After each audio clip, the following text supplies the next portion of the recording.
வணக்கம் நேயர்களே. தமிழக மக்களால் மிகவும் ரசித்து பார்க்கப்படும் நிகழ்ச்சி குக் வித் கோமாளி. தற்போது அதன் 6வது சீசன் பரபரப்பாக நடந்து வருகிறது. இதில் பிரியாராமன், ராஜு, லக்ஷ்மி ராமகிருஷ்ணன், ஷபானா, உமைர் உள்ளிட்ட பலர் போட்டியாளர்களாக வந்திருந்தனர். சில வாரங்களுக்கு முன்பு போட்டியாளர்கள் 2 அணிகளாக பிரிக்கப்பட்டனர்.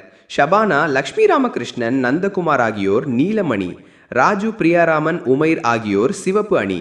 3 வாரங்களாக கடுமையான போட்டிகள் நடந்த நிலையில் அதிக தோல்வி சந்தித்த சிவப்பு அணி எலிமினேஷன் டாஸ்கை எதிர்கொண்டது.